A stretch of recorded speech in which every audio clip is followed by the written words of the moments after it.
Hi, I'm Tim, welcome to our channel, and thanks for logging on. If you enjoy these videos, do me a favor and subscribe to our YouTube channel right here on Watchbox Reviews. This way you can get my review updates to your inbox every day. And if you like this watch, well, we have 1,700 others like it on the Watchbox.com, where you can buy this watch and its many friends. Buy, trade, or sell luxury watches on the Watchbox.com. Today we're discussing a uncommon and beautiful take on a well-known reference that is arguably the primary pillar of its brand. Blancpain of Le Brassus, neighbor to Audemars Piguet, is, like its famed Holy Trinity neighbor, very much tied to a single dominant model line. Over at Audemars Piguet, it's the Royal Oak and the Royal Oak Offshore. At Blancpain, it is the 50 Fathoms, and since 1953, this has been the iconic mono brand for the Blancpain manufacturer. Let's talk about how this reference 5015 sits. Well, it's stainless steel satin finished. This one, beautiful in blue with a guilloche sunray style center dial, sits as every 5015 does, which is to say it has a solid heft to it. 45 millimeters across the round of the case, not including crown or crown guard. The watch features considerable thickness, 15.6 millimeters. It'll slip underneath a jacket sleeve, but not a dress cuff, not a very tight, for example, French cuff or dress sleeve of the shirt beneath the jacket. That said, lug to lug, it is a very compact watch for its size. 50.5 millimeters, it's right in the range that I consider critical for a smaller male wrist, which I define as about 14 to 16 and a half centimeters in circumference. You want to stay 50 millimeters or less in terms of width across the wrist. 50.5 on a strap works just fine. I believe you could actually wear this watch on a wrist as small as 14 to 14 and a half centimeters circumference quite comfortably. The look of the watch belies the fact that it is the same composition as the standard 5015. This is a 5015D in satin finished steel. Still hefty, still substantial, still fixed to a sailcloth bolstered strap. Now bolstered down the center, navy blue sailcloth with a monotone stitch, a folded edge, and you can see on the underside it's been rubberized. This is both excellent for extending the life of the strap, protecting it from wrist oils, moisture, and sweat, but it's also very soft and supple, and it makes the somewhat coarse sailcloth material considerably softer and more gentle against the skin, and you'll appreciate that. Sailcloth almost indestructible. This strap is a combination of comfort and durability. A full clasp is provided, as you can see, double deployant with a trigger action whereby the swing arm accesses the springs to the trigger so it can't pop open accidentally. You'll also note that it is fixed in place. You find the size that works for you, and then a screw assures absolute security, a second layer of protection against accidental droppage. It is a double fold, which I always prefer to a single fold. On a small wrist, a single fold with its one big up and over can sometimes pinch your skin.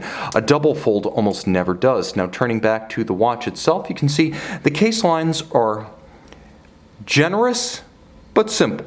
The fashion of the satin finishing is a little unconventional, as most satin finished cases have a horizontal satin grained finish. This one is completely vertical for a different look, and you'll note that the bezel receives the same treatment. The stainless steel bezel flank encloses, and we can get close here because it's off the wrist, but the stainless steel bezel flank encloses a sapphire capped blue fully luminescent bezel core. Now you turn this dive bezel, and it has a luxurious, creamy quality to it. It's not the sharp detent that you get on an Omega Seamaster or a Panerai Luminor submersible. There was a self-conscious effort on the part of Blancpain to make this one feel a little bit more like controls you would find when you're dialing the temperature of your AC or heat in a Mercedes-Benz, a BMW, or an Audi. It's that kind of tactile feedback and detent. You'll also note that the sapphire on the bezel is cambered, which is to say it's not the flat sapphire that you'll find on older IWC Aquatimers, or, for example, the Bremont S500 Supermarine family. Now, the fact that you do have that sapphire cap means that the bezel is not going to be disfigured or defaced, so it can be fully luminescent, the luminescent paint protected underneath the sapphire. The crystal over the dial is also domed for a lovely high-quality, semi-vintage look that creates a bit of distortion off-axis like a vintage plexiglass. The dial considerably upscale compared to the 1950s original 50 Fathoms. Quarter Arabics, as well as dart style indices, all white gold, all hand applied, and as you can see, matched by gorgeous semi-syringe profile hands at center. There will be a lume shot and it will be worth your while. Rather than the standard black dial of the 5015, this one features a sort of sunray rose lathe pattern, beautifully nuanced. There's a distinction between the hour track, which is a gloss blue, and the center, which is that metallic sunray. It is special. It feels like a sort of occasion on your wrist, and you don't forget that you're wearing a luxury diver that is distinctly a cut above the competition from Rolex, and very much on par with Blancpain's neighbor in Le Brassus. This is a watch that can go toe-to-toe with the AP Royal Oak Offshore Diver. Discrete date window at approximately 4:30, and it has a monotone blue disc. You'll also note solid caseback, anti-magnetic cage, so a paramagnetic soft iron cage inside, protecting the movement from magnetism, screw-down crown, and a immense screw-down crown. The knurling is deep, the crown is easy to grip, and when it's fully withdrawn, it has a strong stem assembly and stem tube assembly. You can't rock it, you can't roll it. It doesn't have any of the wobbly sense that many big burly dive watches often have when you withdraw the crown and find the chink in the armor. This is solidly on there and inspires confidence. Nicely sculpted crown guards are actually fairly minimalist given the volume of the case, and you can see that the strap is secured by hex screws rather than spring bars. This is a more secure way of affixing a strap to a large and expensive watch, and much appreciated. The extra measure of security is worth the few extra moments you'll spend swapping your strap. Underneath that case back, controlled by that robust crown, you have a Blancpain manufactured caliber 1315, built by Blancpain's manufacturer movement partner, Frédéric Piguet, which goes by manufacturer Blancpain these days.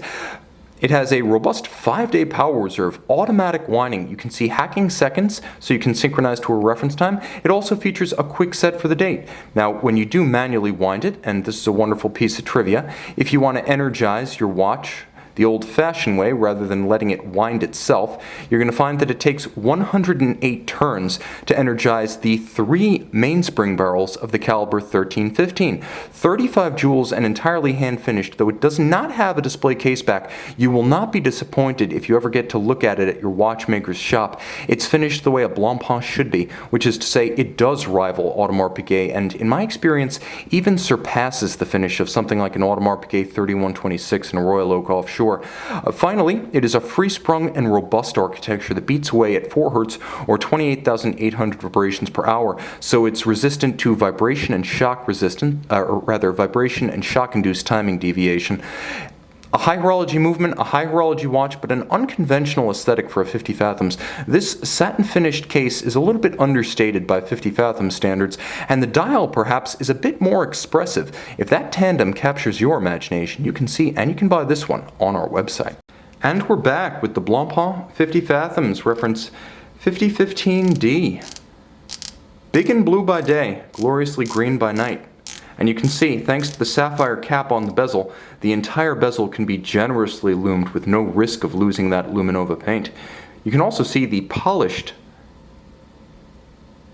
interior of that generously cambered crystal reflecting and distorting the light. A cool effect to enjoy by night.